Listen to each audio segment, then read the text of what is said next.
Quý vị đang theo dõi chương trình Khéo Dùng Tiền của Đài Little Sài Gòn TV. Chúng tôi, anh Tâm và chúng tôi đang bàn với ông Tristan từ tổ chức Maravilla Foundation về những chương trình phục vụ xã hội mà trung tâm này cung cấp cho cộng đồng nói chung và ngay cả cộng đồng Việt Nam.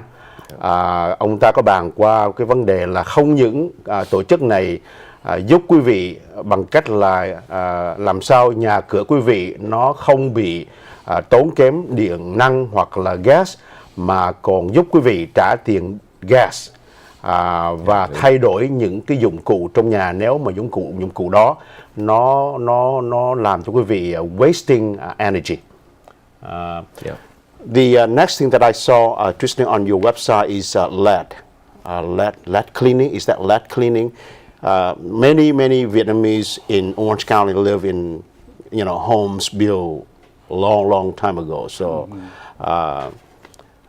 I'm not sure many are aware of the, potential of lead poisoning or lead contamination. So can you explain how your foundation helps with that? Certainly. We've been a leader in lead hazard reduction for decades, actually. And how what ends up happening is, as you mentioned, in a lot of older communities, the children take the lead paint, they chew it because it tastes sweet.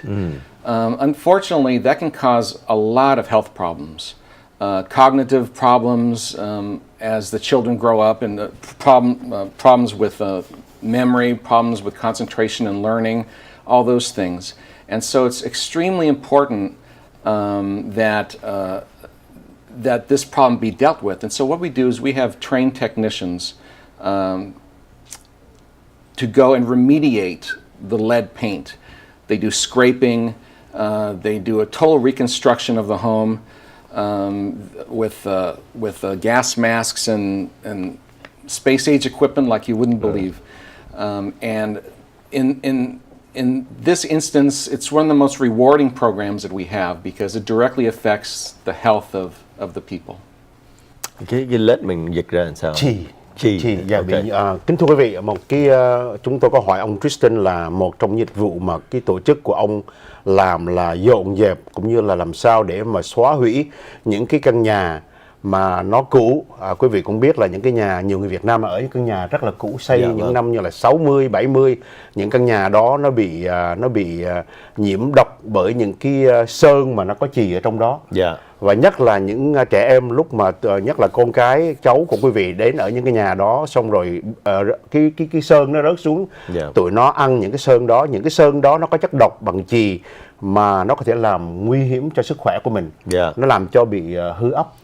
Ông còn nói thêm về cái chì này ở trong cái sơn là nó ngọt, nó có chất ngọt, thật ra các cháu nó thích ăn cái này. Thật ra mà ông nói cái chương trình này rất là tốt, tại vì khi ăn vô cái chất ngọt này và cái chì này bị chậm phát triển, thật ra ảnh hưởng tới, như là luật sư Tony nói, bộ não và sự phát triển của người con. Thành ra vì vậy có cái chương trình này để ông nói có chuyên viên ở trong sở ổng và có cơ sở ổng là có chuyên viên chuyên về cái này và tới và hướng dẫn mình về cái này, và có nhiều cái máy móc và cái hiện đại technology để giúp đỡ mình để duy trì và bỏ được cái chì này và cái sơn này để giúp được gia đình. Cũng xin nhắc với quý vị là quý vị cũng biết là có những căn nhà mà cũ đó, quý vị có thể sơn lên 5-10 lần đi nữa thì là những cái lớp chì nguyên thủy vẫn nằm ở bên trong. Cái công ty của ông sẽ đến và sẽ remove bằng cách là chùi những cái lớp sơn đi và sơn lại cái nhà bằng cái sơn mới để khỏi bị nhiễm độc nữa. Now, it's a wonderful foundation that we have heard so far, but how do you get your funding to run the foundation?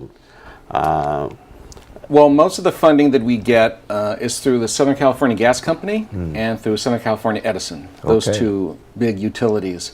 We also have smaller programs that we run through the state of California that are separate from those utility programs entirely. Thank you. Luật sư Tony vừa hỏi ông Tristan là cái tài chính để hỗ trợ mấy cái chương trình này như thế nào để giúp cộng đồng Việt Nam chúng ta, thì ông Tristan vừa rồi trả lời là hai cái nguồn chính là từ cái Gas Company là công ty ga, cũng như là Southern California Edison là công ty về điện. Hơn nữa là ông nói là có một số cái hơn nữa là từ tiểu bang California cũng là một cái nguồn về tài chính để hỗ trợ với cái chương trình này. So, a homeowner who want to contact you about some old energy inefficient appliances, can they also work or call or contact, Edison or the gas company? Also to get rebate also when they get new appliances. Yes, they absolutely can. In fact, on our website, we have something called a zip code tracker.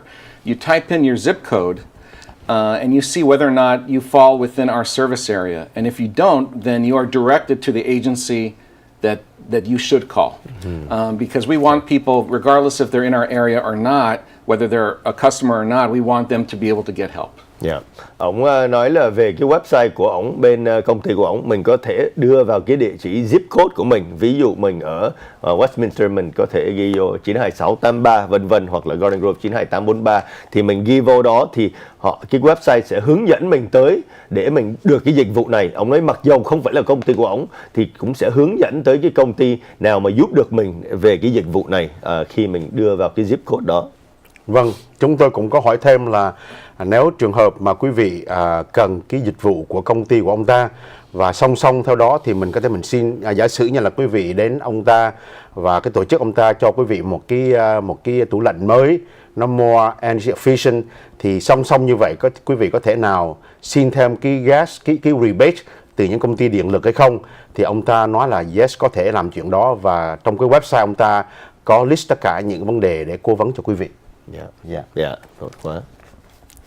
Can I also ask you, why has the Maravilla Foundation lasted so long and has such a long history? And what's the secret of success of the foundation? Because we really care about people. We have a lot of talented people at Maravilla Foundation, people who could have worked anywhere they wanted to, but at some point they all decided to work here. And it's a tremendous compliment to our leadership and our executive staff and our board of directors that we've been able to last this long. But I really believe it's because the people in our agency, we came from these communities, we came from these neighborhoods, and I think so many people who work for us really want to help people because they remember their own struggle. And they want to make life easier for others. It's very rewarding. It's not just a job to us, it's a labor of love. Rất quý là ông Tristan vừa trả lời, nói là lý do công ty đã được lâu đời từ 1967 và cũng là lớn nhất trong các dịch vụ ở tiểu bang Cali cho cái này, là ông nói là do ban lãnh đạo, do hội đồng quản trị, do các nhân viên mà đã chọn ở đây, cũng là từ người chúng ta, cũng là từ người nhân viên, cũng là từ các cộng đồng thiểu số này, và rất là có lòng và rất là có tâm. Thành ra khi làm việc ở đây là làm hết lòng với cái lương tâm. Are there any other energy efficient measures that you also provide besides weatherization on appliances? Well, one thing I do want to mention is furnace repair and replacement is very important. The reason I want to mention that is because it's not just a comfort issue, but it's a health and safety issue. When a furnace gets old or overused, what happens is the firebox inside the furnace gets cracks.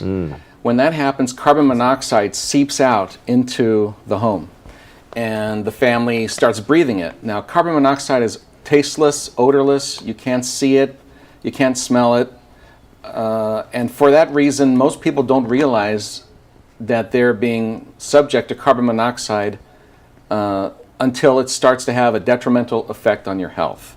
So we go in with our trained technicians and conduct what's called a combustion appliance safety test to detect whether or not carbon monoxide is going into the home. And when we find that out, we replace the furnace with a brand new one. So not only do you get a furnace that is more efficient, that works better, but it's safer, and that's the most important thing. Oh, that's great. Thật, ông vừa rồi nói một cái là trong mùa lạnh này là mình dùng máy heat ở nhà á, thì gọi là cái furnace, và trong cái máy furnace á, không chỉ là không thoải mái khi cái dụng cụ đó không tốt vì lạnh quá, mà ông nói là quan trọng hơn á, là cái vấn đề về an toàn và sức khỏe.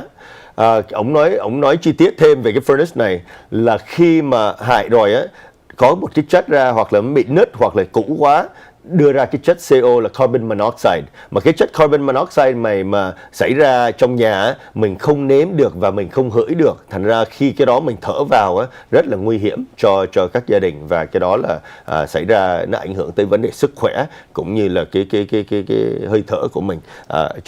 Vâng, đây là vấn đề rất là quan trọng. Quý vị không biết là thường mùa đông thì quý vị đọc báo cũng thấy là có những người bị chết trong nhà, hoặc là có những người sống ở trong những cái garage convert into những cái house room for rent. Quý vị xài những cái heater mà nó cũ hoặc là đốt lửa trong đó, xong rồi có người chết. Công ty của ông ta là sẽ đến giúp những quý vị nào có những cái furnace mà cũ đó, để mà xem thử cái đó nó còn work không, nó có khí độc hay không, để tránh những trường hợp mà tổn thương cho quý vị. A brief, can you go over a brief process how to apply for all these programs on your with your company? Certainly. One way is to go to our website, which is www.maravilla.org, and you can apply online there. Or you call our phone number, and then we immediately get in touch with you with an outreach specialist who will see whether or not you income qualify, and then the process begins that way. Either way, it's a very quick process, and I think we like to make it as quick and easy as we can. Cái cách rất là đơn giản, mình lên có cái trang web là mình sẽ có hôm nay, và hoặc là gọi số điện thoại. Ông nói cái cách rất là đơn giản, và nói chuyện và có người nhân viên từ bên công ty sẽ trả lời và gọi mình. Tristan, thank you so much for coming here and you explain to our audience about your program, your foundation. Hope you can come back and talk more about your services. Thank you very much. If you would have a few words with the audience before the end of the program. Well, I just want to say thank you so much for watching. I hope that everyone who is watching this program learned something about some of the services that we provide. And please don't be shy. Give us a call. We would love to get to meet you, and we would love to get to service you. Xin kính chào quý vị.